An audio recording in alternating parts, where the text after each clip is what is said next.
Welcome to Flash News Now. Here are today's top 12 stories. Older runners defy age in Kenya's Central Highlands. Members of a self-funded athletics club in Meru are proving that competition does not end with age. UK court jails Palestine Action activists on terrorism charges.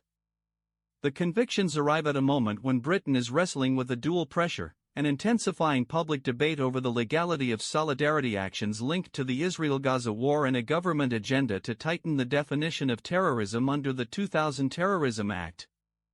By treating a non-violent industrial sabotage as a terrorist offense, the courts are signaling that the state will employ the most severe prosecutorial tools to deter a growing wave of climate and human rights-focused direct action, thereby expanding the legal frontier for future protests against foreign policy. Andrew Yang thinks the next big startup opportunity is lowering the cost of living. Yang's timing taps a confluence of macroeconomic pressure and political momentum that is reshaping venture capital's risk calculus. Real income growth has stalled while inflation-adjusted rents, grocery bills and data plan costs have outpaced wage gains, creating a latent demand for friction reduction services that can be monetized at scale. Simultaneously, the bipartisan cost of living narrative amplified by recent Federal Reserve rate hikes and a looming midterm election has primed policymakers to back deregulation and tax incentives for affordability startups, offering a quasi-public-private runway for rapid deployment. Canada World Cup opener splits Bosnian fans among two home nations. The Toronto opening match has turned a routine World Cup fixture into a flashpoint for diaspora politics, exposing how transnational identities can reshape the narrative of a host city's home nation brand.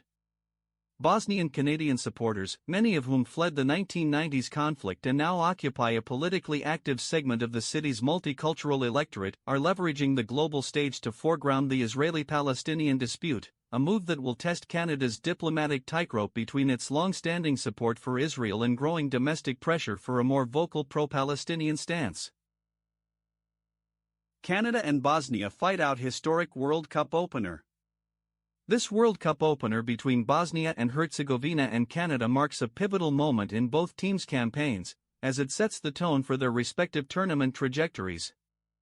A draw may seem inconsequential in isolation, but it has significant implications for their Group F standings. Bosnia and Herzegovina's 1-1 result means they must now rely on favorable outcomes in their remaining matches to secure a spot in the knockout stages, whereas a victory for Canada in their next match would catapult them into contention. The reader should be keenly observing Canada's ability to carry momentum from this performance into their next match against Belgium, as the Red Devils are expected to pose a significant challenge. USA hit Paraguay for 4 in dream start to their World Cup campaign. The 4-1 rout in Los Angeles is less a triumph than a diagnostic for a United States side that will now shoulder the twin burdens of host nation expectations and a schedule that quickly escalates in difficulty. Scoring 4 against Paraguay, a team that has struggled to translate regional pedigree into World Cup consistency, confirms that the U.S. possess a versatile attacking core, Rashford-style wing play, a midfield that can shift between high press and possession, and a backline that, for the first time, has kept a clean sheet in a World Cup opener.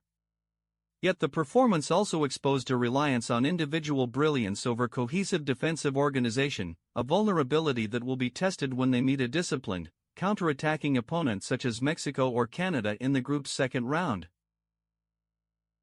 World Cup kicks off in U.S.'s Katy Perry, future headline opening ceremony.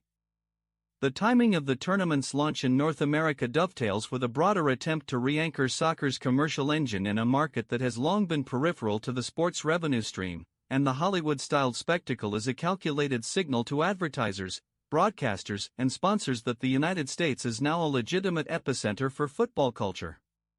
By pairing megastar performers with icons from film, fashion, and sport, Katy Perry's pop spectacle, Future's trap-infused set, and cameo appearances by Tom Cruise, David Beckham, and Halle Berry, the organizers are converting a purely athletic event into a cross-industry content franchise, priming streaming platforms and merch partners for a multi-year exploitation cycle that extends far beyond the 32-match schedule.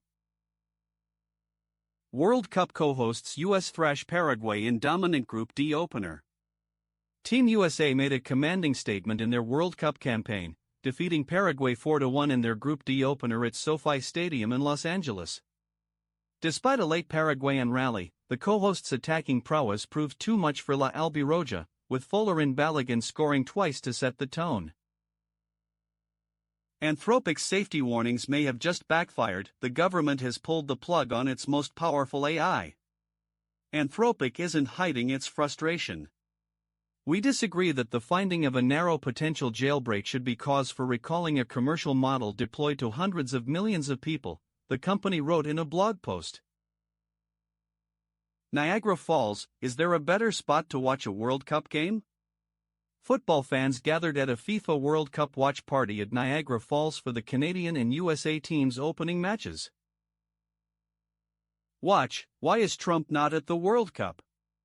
All three leaders of the North America host nations have missed the tournament opening matches.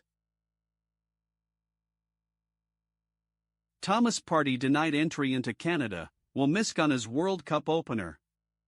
Partey's visa was denied due to the multiple charges of rape he faces in the United Kingdom. That was your Flash News Now bulletin. Subscribe for more.